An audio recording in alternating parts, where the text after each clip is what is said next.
So this is the two boxes that the XT10 Plus Orion reflector telescope came in.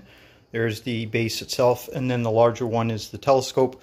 The base itself has a tag on it from UPS showing it's 31 pounds.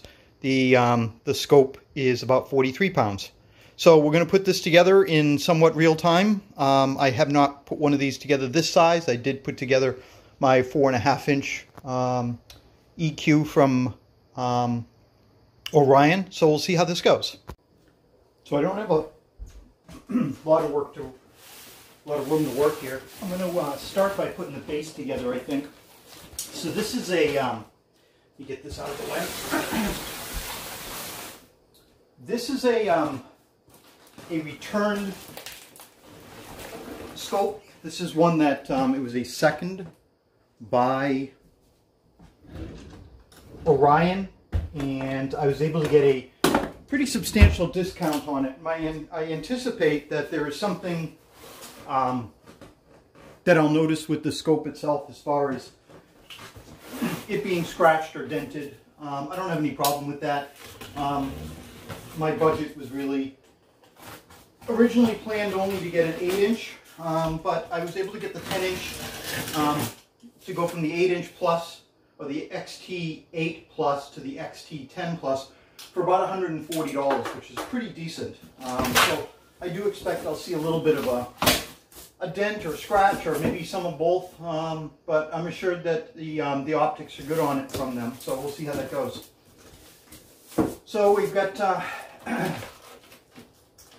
look like these side pieces that go in, side supports, and some instruction manuals. Manual for the Easy Finder 2 site, Deep Map 600. This is a big sky map.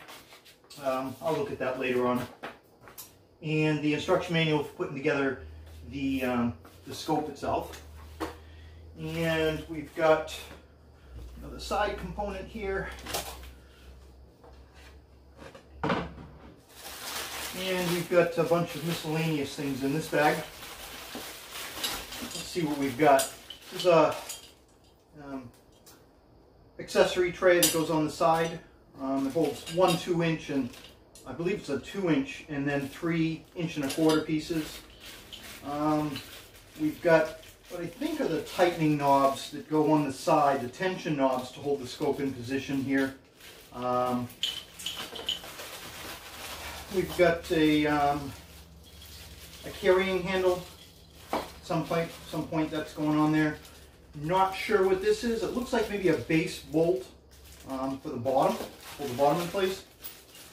Some various wrenches, one big screw, a couple of Allen wrenches in there as well, and a screwdriver. Bag of about a dozen pretty large screws. It look like support pieces or base pieces to lift the base just off the ground a few inches. And I'm not sure what these are. They're screws with what look like maybe Teflon, fat Teflon donuts, if you will. So I'm going to put all these aside, and we will get to those as necessary. Try to keep my work area here a little bit clean so I can see what it is I'm doing. Put these here. Really heavy corrugated flat sandwich of cardboard. Another one there. And we've got a piece that's marked a wood company, Jiangsu Stuttgart Wood Company. It's dated March of 2021. A triangular component. It's more of a finished component. Some Teflon squares here on the bottom of it. And we have a big round base here, and I think that's it in the box. I don't know if all of the XT10s and 8s have this, but there's a white strip on the side that supposedly will help you see it better in the dark. And I think that's it in the box. So My plan was to put together the base so that I can take the scope and put it right up on top. So we'll go through this.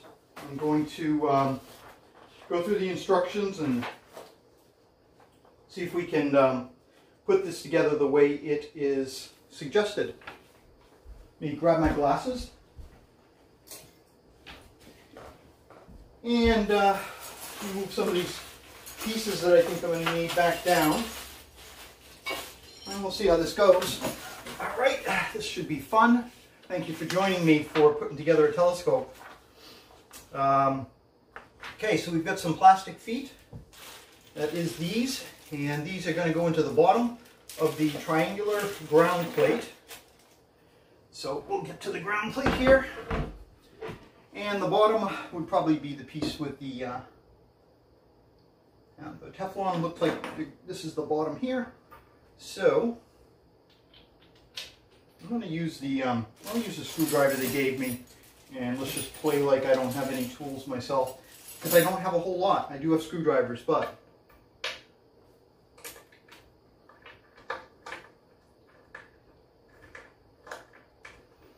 and since this screws in so firmly, I think I'm going to use my own screwdriver. Let's have some fun right off the bat. Not mess around with this.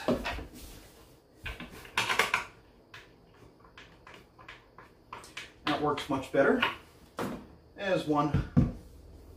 Isn't this going to be exciting for somebody to just watch me put this together?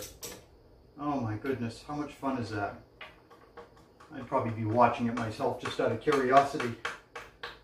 That one goes in a little bit easier.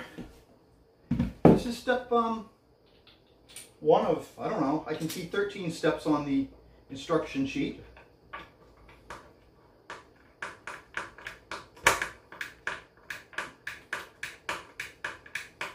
No, I don't have a power screwdriver. So this is the bottom, so it's sitting like that, and the Teflon pieces.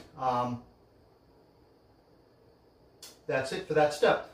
Loosely attach the front brace C, which is this piece right here, to the two side panels D with 6 of the black base assembly screws, which I'm assuming are these, in the pre-drilled holes using the 4mm. These are set up for hex screws. So we're going to take out 6 of these, and we're going to take out the 4mm hex. We are golden there, and these will go into, there are pre-drilled holes on both sides, 1, 2, 3 on each side of this, and I expect the label side would go probably inwards, and these are going to go into these holes right here. And so do this a little bit backwards so you can at least see where I'm going with this. Putting this through here,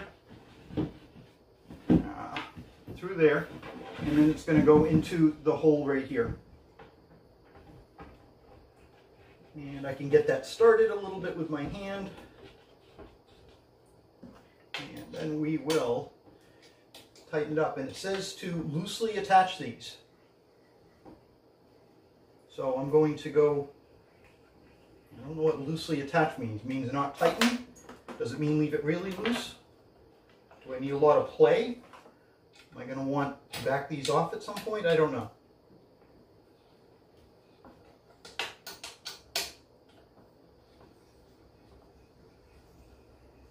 I'm going to leave them about a quarter to half an inch out. I'm tightening up.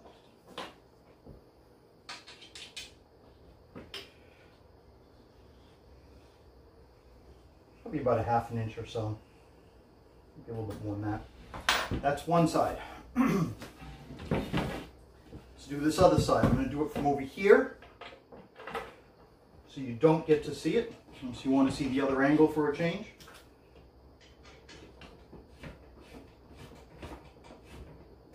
And I think I just learned that this might be a little easier on the turning these in if I rotate my excuse me, my hex wrench. But for those of you who use tools a lot more than I do, you're probably laughing at me, but holding it the long way like this just makes it a little bit easier. It's also easier that I'm not doing this section right here for the camera as much as I am I did the first side. So all right, it says loosely attach them, then it says, the next line says, use the 4mm hex to tighten the screws. So, I guess they want them tightened. Maybe the loosely attached was doing it by hand, and now we're going to finish up. I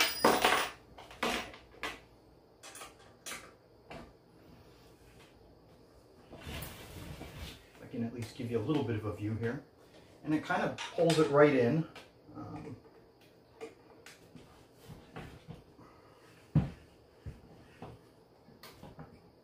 And you get to a point, I'm just kind of doing them until they get to a stopping point. Just like that, not over tightening them.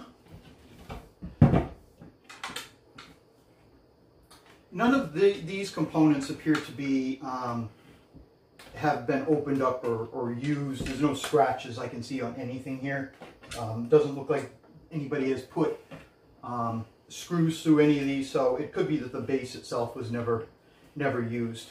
I would be, I'll be shocked if the tube looks that way. You don't mark a product down $180 on a $900 scope unless there's something about it. All right, so it basically tells me the side panels should have the labels facing outward. I don't know that I could have done it another way. I think that's all good. It says to tighten the screws, and then it says do not completely tighten them yet. So it says loosely attach them, then tighten them,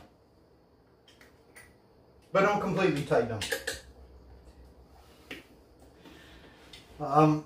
When I put together my 4.5, I noticed that there were instructions that were, it looked like they had been written, and then somebody changed what they were supposed to say, but didn't actually read them. It's a pet peeve of mine that people who write instructions aren't really the ones to actually go and use their own instructions to do this. Line up one of the altitude bearing cylinders with one of the 4 bearing cylinder holes on the inside surface of each side panel. Push a bearing cylinder screw through the side panel from the outside and thread the bearing cylinder onto it. Okay, so these are the bearing cylinders. And what they want us to do is they've given us the screws here, but they want us to put these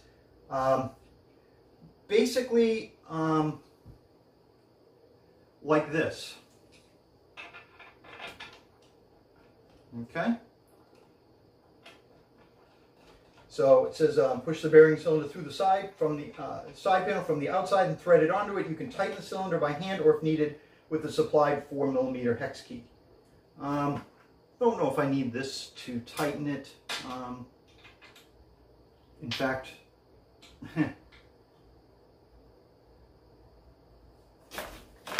fact, it's a screw. Again, you know, people who are giving the instructions are not the ones actually doing it. I saw that with the Astroblast. It's too bad. They probably, you know, changed the manual, the construction process a little bit over time and went and made modifications to the instructions, but never really read through them completely. It's mostly like, you know, they just like add some new information but not remove other information that's no longer accurate. So we're almost done with this step. Just giving these a quick tighten with the screwdriver. Not going nutso with tightening them down, but just making sure they're firm. All of the instructions are, I don't know if I can show you this well enough, but putting together the entire base is in one diagram. It's actually pretty well designed, the diagram. It does show you the components separately and shows you, you know, which ones you're putting in which holes. And it actually looks less confusing than you might think. Now, this one,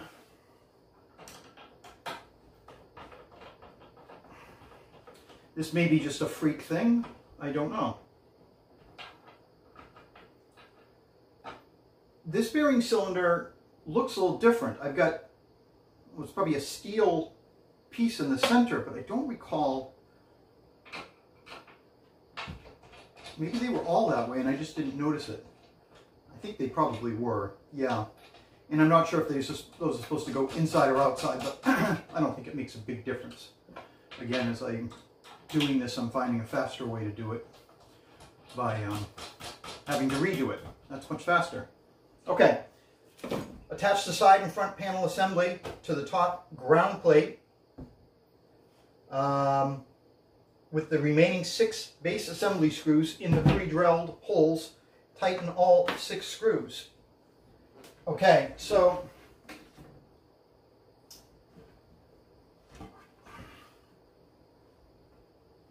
the top and bottom of this look identical, so I don't think we have to worry about that. There are 1, 2, 3, 4, 5, 6 holes there. These are going to go into the bottom, and the 2 here, these 2 are going to line up with this back plate.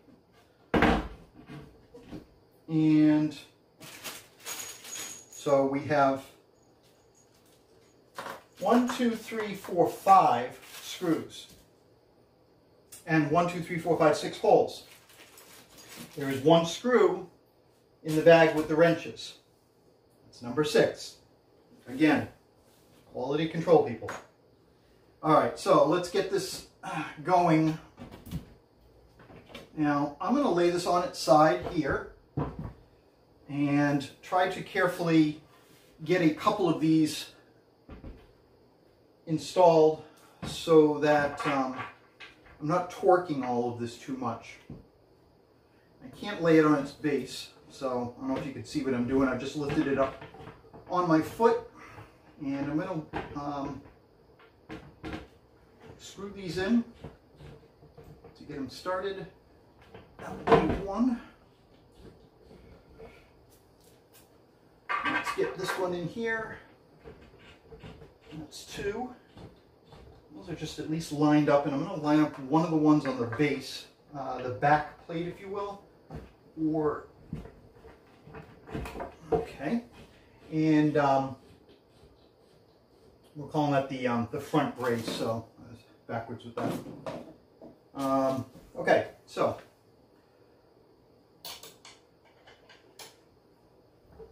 I think that leaving a little bit of play in the side braces and the front brace there allows us to make sure that these holes are going to line up okay.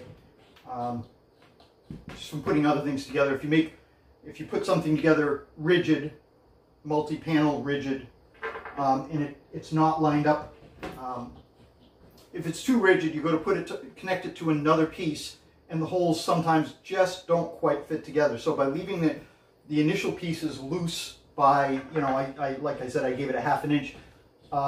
It gives it a little bit of play for us to get these aligned. So I'm going to tighten these up, and then I think I'm going to probably tighten, yeah, it actually says to tighten these, and then we tighten those after. So my apologies, but this little section right here is going to be for doing some tightening. So like I was saying, I didn't intend to buy a 10-inch scope. One of the very first telescope I ordered was the XT10 Plus. It was a recommendation from a couple of sources, and a lot of people said if you buy an 8-inch Dobsonian, you know, it may be your favorite scope, or it's going to be one of these scopes that you're just going to keep for a long time and you're going to go back to it. I live in a rural area. I don't have a good sky in my driveway, but I have a really good sky about a mile down the road. This is a bad screw. I'm going to go back to that one. It looks like it's worn, so hopefully I won't have an issue putting that in. I live in an area where a small town. My sky is probably a Bortle 4, maybe a Bortle 3 at times, but probably a Bortle 4. So I've been out looking at the Ring Nebula, which for me is directly overhead, and it's a faint little donut in my 4.5-inch scope. But I originally ordered the 8-inch scope, but it was going to take a couple of months anyways to come in. It was originally, I think I ordered in July, and it was scheduled to come in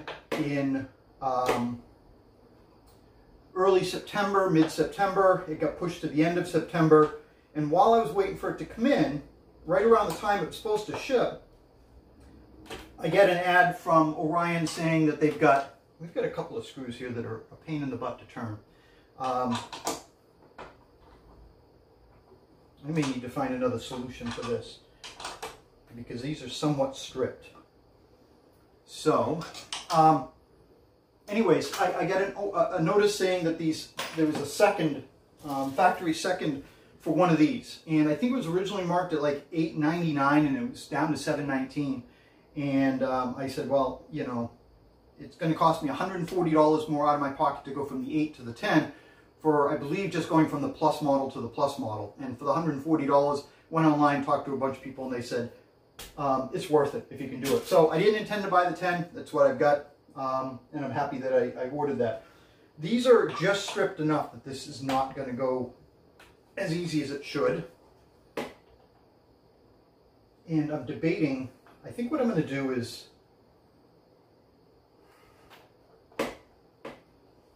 it's just stripped. It's just stripped, guys. All right, so there's nothing you can do about how to work that. This is about as inelegant a solution as you're going to see done, but I'm going to use vice grips. Why not? I don't have a lot of tools. Let's see if I can do this. Just trying to get the end of it.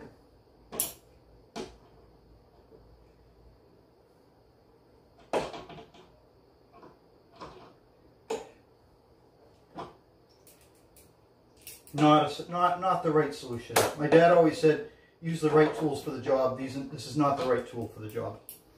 So, I don't know if I want to get it close and then figure out another solution for it, or I think what I'm going to do is, I think I'm going to back this out. And I think what I'm going to do is I can go and buy more of these. I'm going to buy more of these, and I'm going to use a couple off the side panels for the base here so that I don't have to get to the bottom of this again. And then I will, I'll just buy new ones, and I'll put these in as best I can on the sides. So,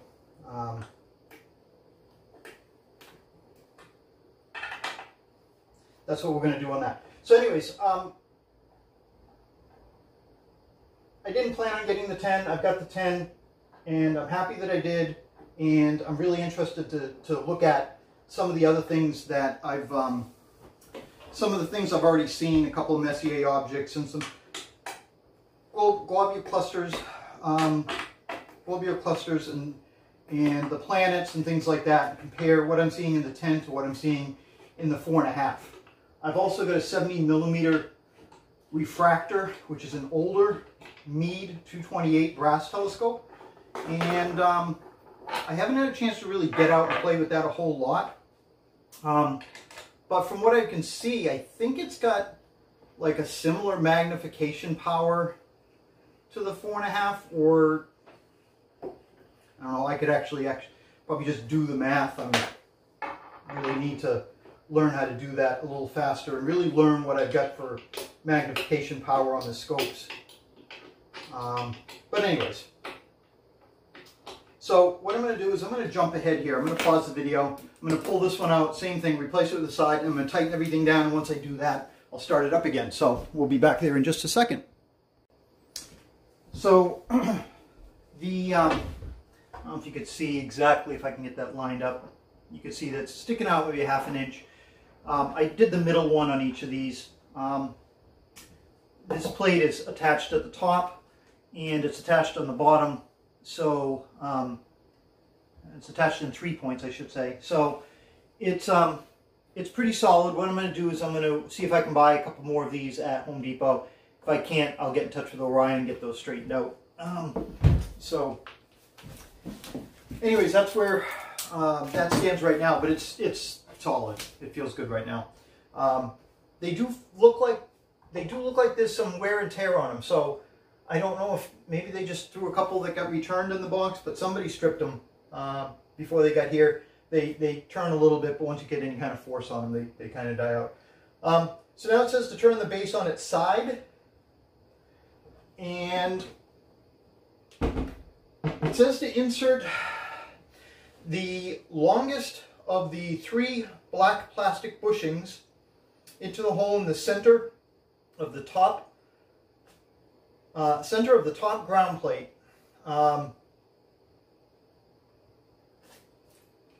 There's 2 black bushings here, and there's this pre-assembled piece here with, looking at the diagram, clearly this bushing right here is the longest of the 3 blacks, and it's already been put together. So again, you have to have a little patience with their instructions. I don't know why they are so poorly written, but they are. So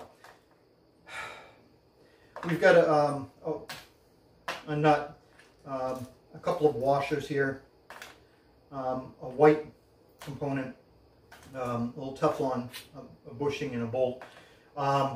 So they're having us put this in here. So we've got that in there. Push it so it goes all the way through, sticking out from the bottom surface. Now the white low friction spacer, put it on the bottom, which is going to be right here. I'm following the diagram, sorry. Install the bottom ground plate by lining up the center hole with the nylon bushing. The low friction washer should now be between the 2. So this is our main friction, along with these friction plates here. So this is going to line up there. And then they're going to want a hex bolt on the top. So we're going to have this come in from the bottom, and we're going to have this coming in on the top. So let's do this.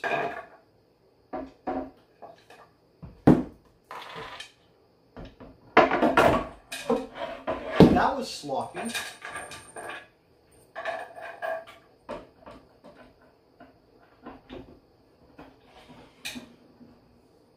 Okay. I think that's all together. There we go. There's not a lot of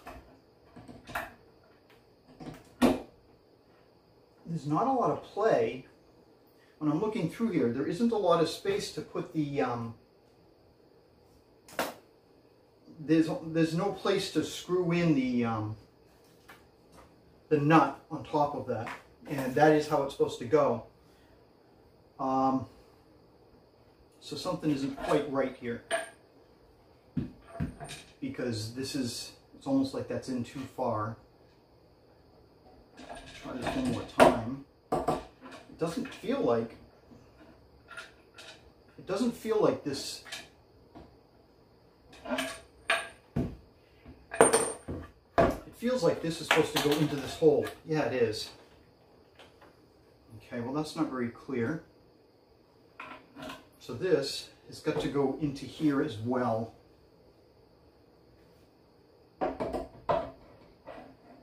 Because there just isn't enough clearance for the bolt to go through. It looks like that's supposed to ride, like I can feel that bushing in here 1/4 of an inch or so, and the same thing on the hole on this base plate in the center there. So it looks like it's this sort of configuration.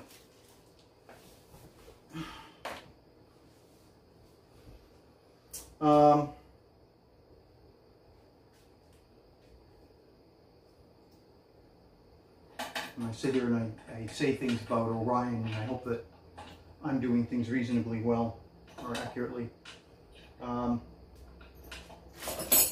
This is where our wrenches are going to come in handy. Both of these wrenches are the same size.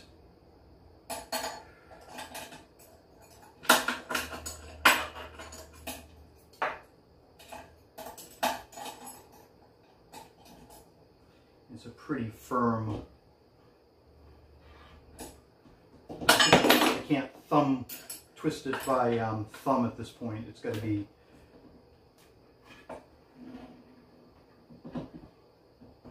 It's pretty firm. So we're going to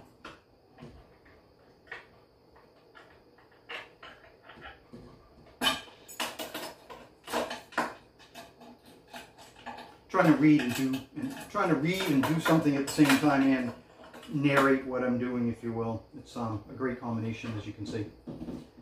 All right, I think we've got that almost. Let's see if it says anything about how tight to do it. I'll use the 2 crescent wrenches to turn the lock nut with one wrench holding the other. Tighten the lock nut just enough to allow a slight separation of the top and bottom ground planes when the mount is lifted. Okay, so when we lift the mount, there should be a little bit of separation. The purpose of the lock nut is merely to keep them from coming apart when moving it. Over tightening will make it difficult to rotate in the azimuth horizontal direction. That's interesting because I have heard people say that there's a little bit of stickiness here. So if, like right now, I would say that's probably too tight. There isn't any play here. I wonder if people are tightening that a little bit too much. The directions specifically do say, look, just enough to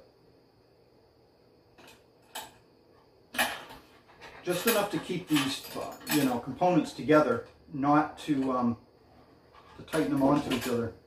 Okay, so we've got a little bit of play there, and we've got it very easily rotatable. I imagine once the weight of it comes down, these Teflons are going to be not quite enough. I've seen a lot of different ways of making this tighter. But anyways, there's a little bit of play.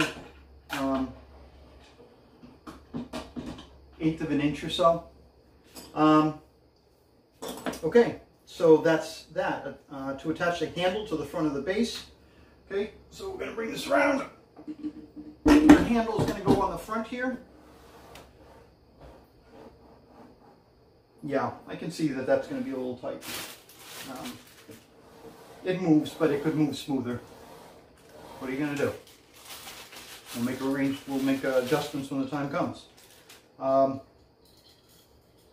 Again, these nuts are on here firm to start with.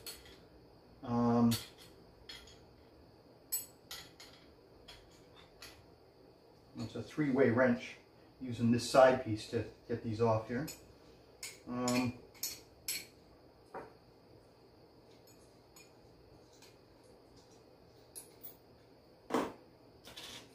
So we're going to put this on the front and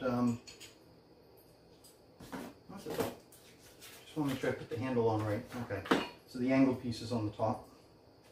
It may only go one way anyways, but. And it's having us put the washer onto those and then insert the bolts through the holes on the front panel. So we're going to go a little Orion molded plastic.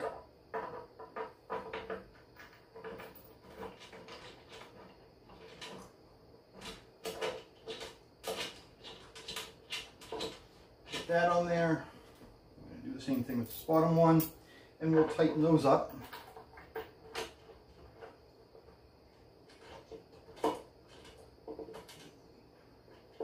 And I'm going to rotate this around and see if I can do this with the right hand. They are turning mostly by hand. There is a little bit of resistance, but I can get them in. Well, I'm getting them in flush. So we'll just use this to finish tightening them. About one more turn tightens them in.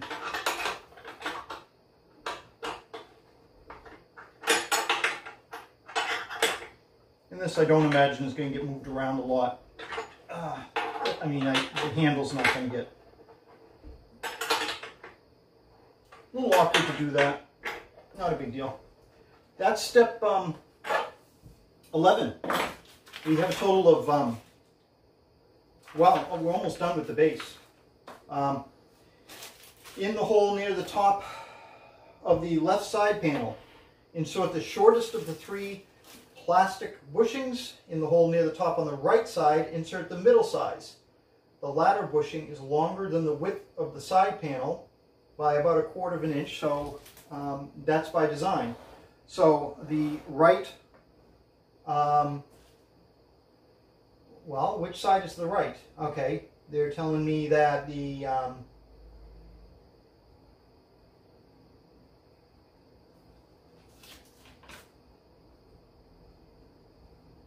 I don't know. Let's find out. My feeling is that this is the right.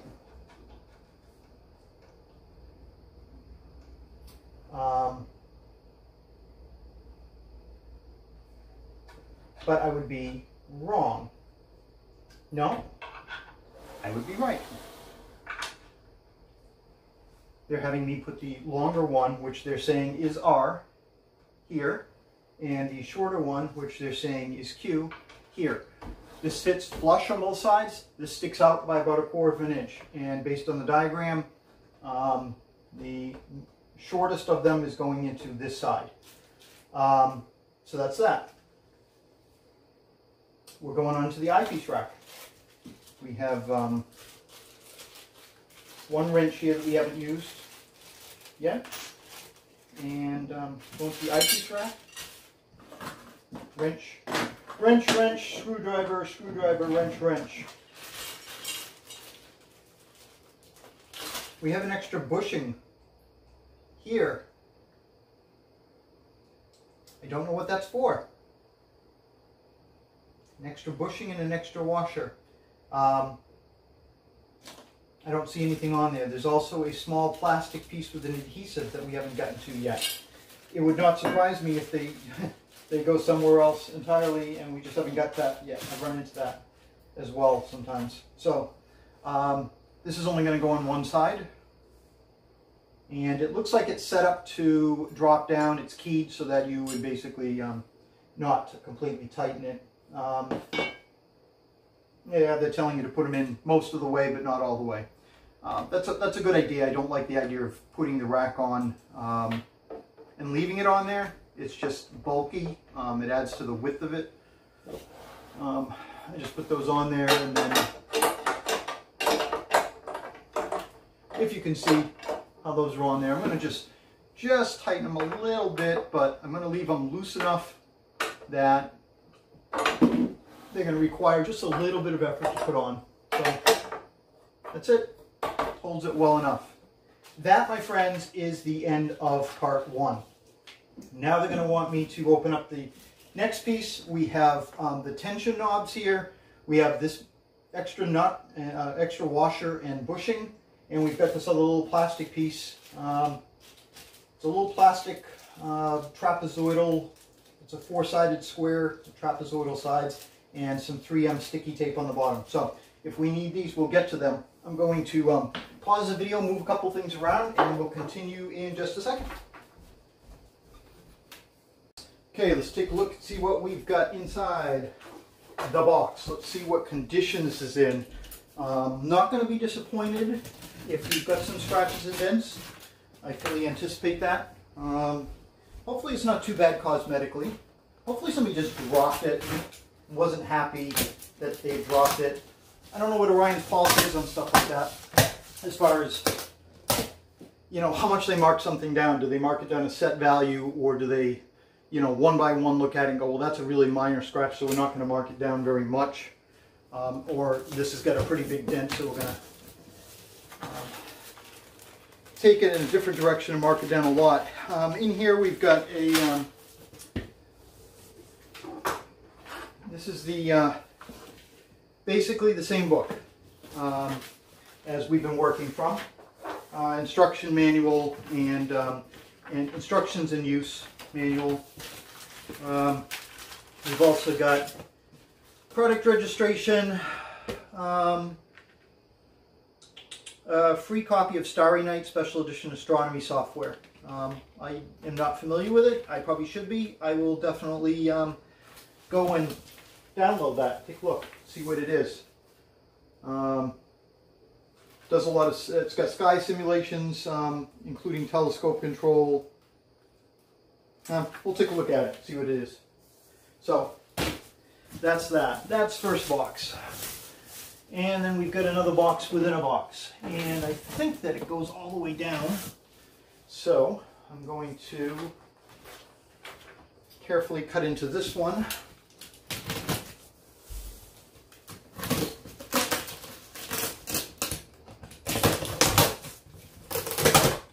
It'd be nice if this thing was just used, or somebody just opened it and really didn't do anything to it, but I don't think that's a realistic expectation.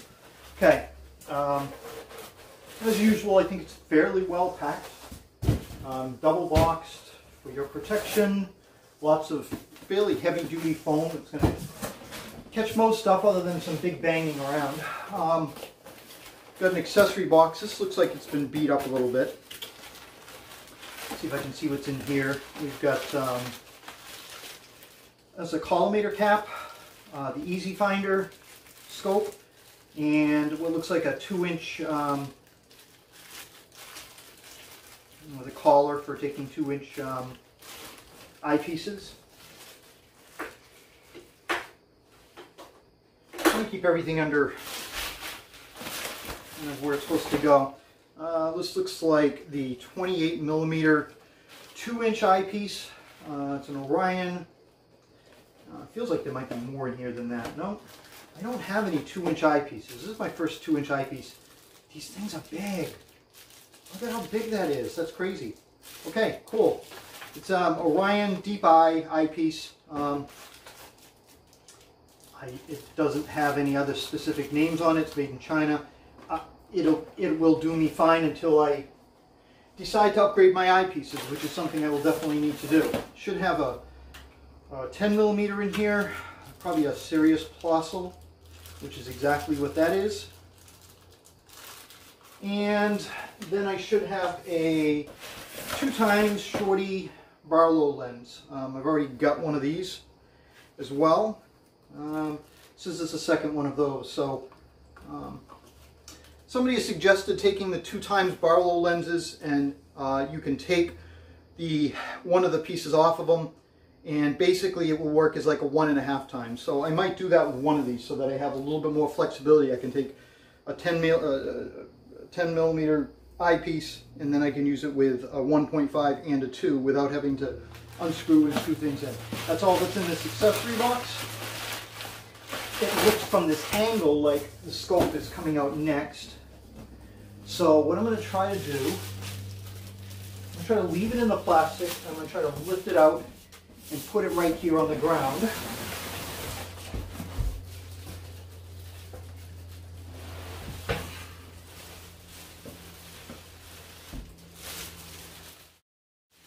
So, yeah, let me get this box out of the way. That's out of the way. And let me get this out, and then we will set it on top of the stand, which is the next thing to do. Okay.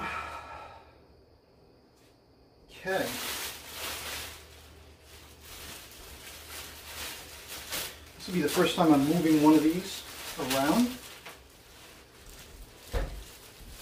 I'm going to drop the plastic down here. And bring the base over.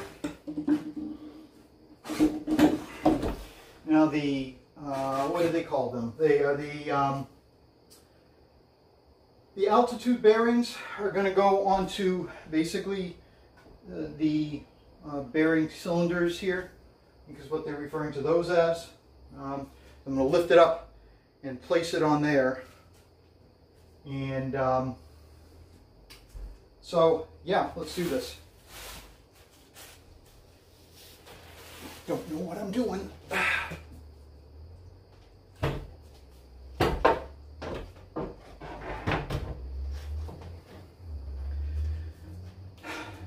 That feels right.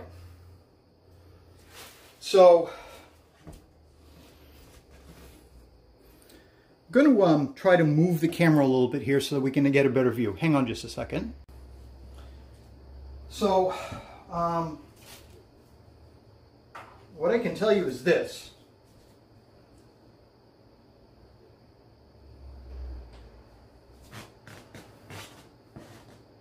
I was honestly expecting to see, I'm not going to tilt this too much. Maybe I just haven't found it yet, but I was honestly expecting to see a dent or something in this, a scratch or something, and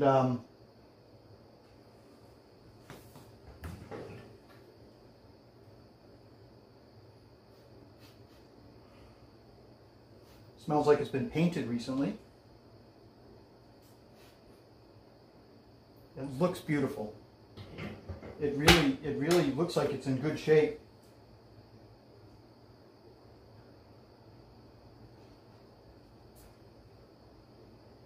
Silky smooth on the fine-tune adjustment there.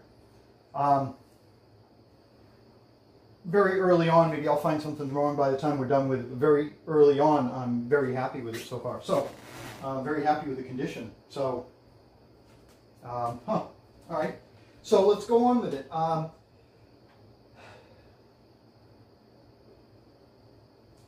Okay, so we don't have it, it's not balanced at this point. This is moving relatively freely.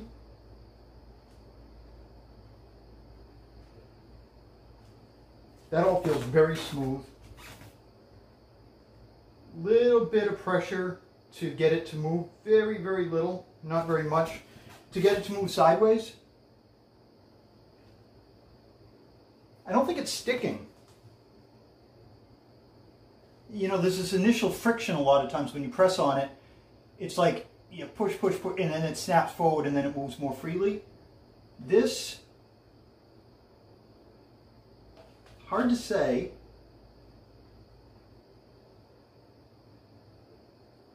I'm able to move that very, very subtly, so I'm not getting a lot of that initial stick. Maybe it'll get more like that with age, but let's take let's move on with this.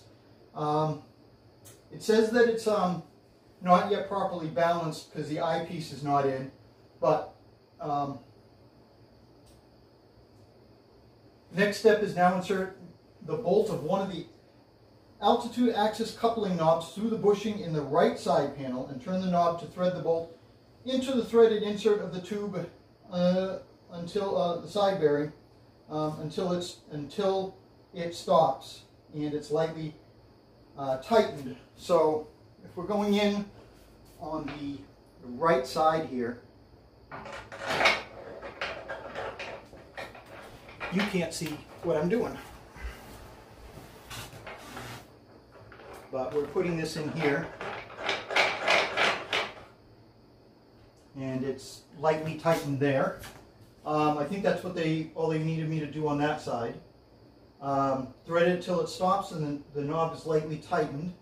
On the other one, place a metal washer on the bolt, and then thread the white plastic bolt, white plastic washer all the way. So the parts that we were questioning about.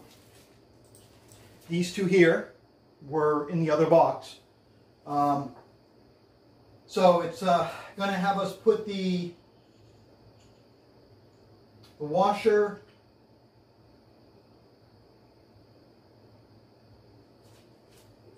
it's going to have us put the washer on here. It's going to have us put this on and thread this on all the way until it becomes, I think the term they used was captive. The end of the washers here, the threads, there is a spot where it's not threaded anymore, where it can turn freely. So we'll get it to that point, and then we will install it on the other side there.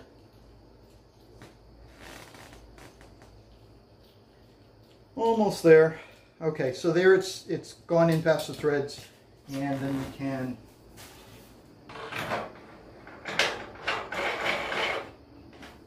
tighten that up.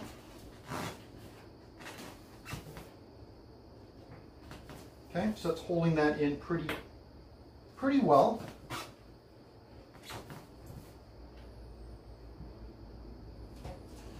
Everything's looking pretty good there.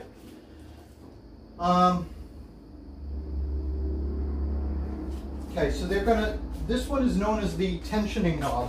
That's what they say is a tensioning knob. So I expect that since I'll be over here, this is going to be the one that makes the most sense, that you have a little bit more mechanics on this side.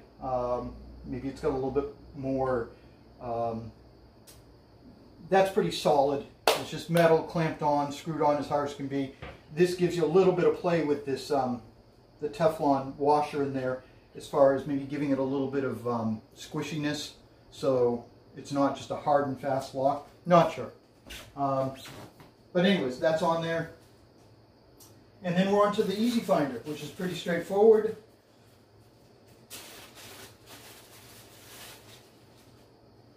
Wants me to put the battery in it. Wants me to use a flat screwdriver to get this open. I'm going to do that because I don't have...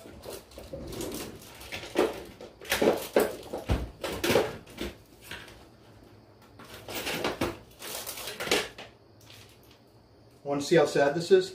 This is what I've got for a screwdriver right now. A flat, one of these multi ones. They're horrible, but they do the job. So we're going to pop this open. We're going to put the CR2032 battery in there. So I'm going to turn my back to the camera and do that.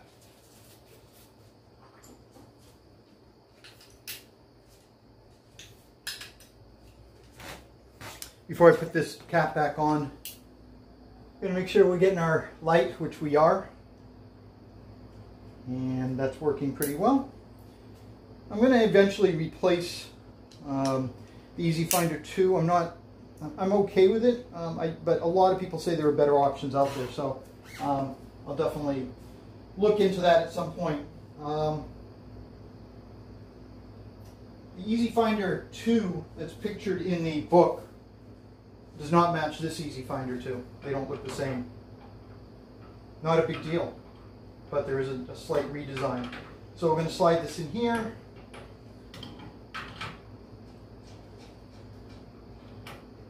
Slides in until it stops. It's got one thumb screw to hold it in place, and then we'll be able to make our adjustments left and right and stuff over here on that. So we'll make our adjustments, I'm sorry, here and here I believe is for the aligning of this with your main eyepiece, and then this is just for, I think if you wanted to, well, these, I'm not going to loosen these up, but if you wanted to, this whole scope slides out with this, and I think what this is it lets you slide this out to put something else in its place, so you've already got a bracket for that. I think that's how that works. I think that's it on that. And I think we're basically, if I'm not mistaken, we're done. Because from here on it says, you know, how to use your scope. So, our 2-inch piece, what I'll need to do is I'll check the collimation first. I'm going to put the 2-inch piece in here. This is nice. This is, it's got a plastic cap here for your 1 1/4 inch. You can take this off. So this plastic piece comes off for putting in the 1 1/4 inch eyepieces, your Barlow and things like that. And then if you're going to use a 2-inch, you just take this whole thing out.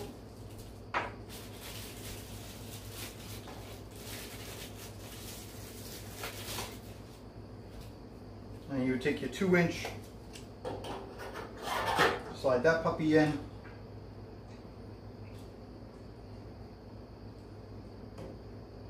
Probably is kind of nice.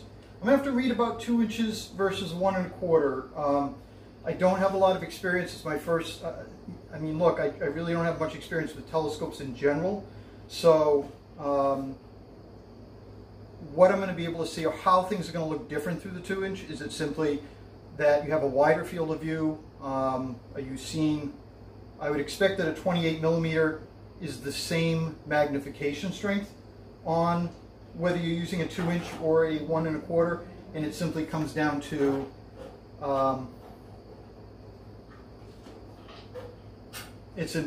you're just seeing a wider field of view. Maybe it's easy for your eye. I know that on my 4 1/2 inch, I kind of have to get my eye a little bit close. I think that is, oh, what's the term? There's a term for that. And I was just reading about it. But how close you have to get your eye, I think, to the eyepiece. I should know it, and you guys are probably all screaming it at me right now. But this looks like it's a protective cap. But this is your larger, your main focuser knobs here, and then your more fine-tuned. So when you get it, and this is, like I said, this is silky smooth. This feels like, it feels like very light brushed aluminum.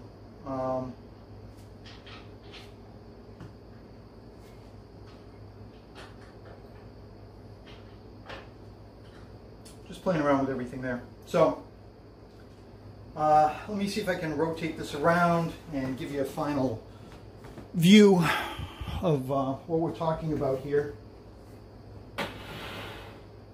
The lighting is not good. I apologize for that. It gives you a basic view of it anyways.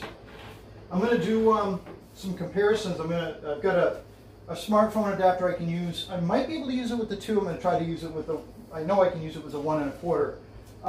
I have to say, I don't know why this was a scratch and dent, or what Orion calls a second. Maybe it came back and they had to do some work to clean it up. I don't see any scratches. I don't see any dents. I don't see anything wrong with it. I really don't. I don't see anything wrong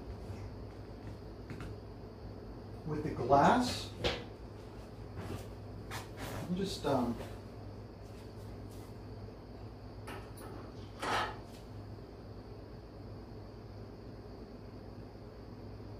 looks like the collimation is off. I'm not sure how to read these. The center circle in the primary mirror is just off center, but the main mirror and the secondary mirror appear aligned. So it looks like it's just maybe a hair out of collimation. I'll have to do a little bit of research on that. But I don't know why this was, you know, my understanding, I think this is their $900 scope, and I think I got it for $720. I'm very happy. Can't wait to get to try it out. I can't try it out tonight because I got clouds. But other than the fact that there were a couple of screws that the hexes were no good, I'd hate to think they marked it down that much for that I have to go out and buy a couple of screws, but if that's the case, so be it. So I don't know how long that took, however long the video is showing you on there. We're up and running as you know, a real basic setup, and that's it. So watch for future videos where I take this out and try it out. I'm really looking forward to it. All right, thank you.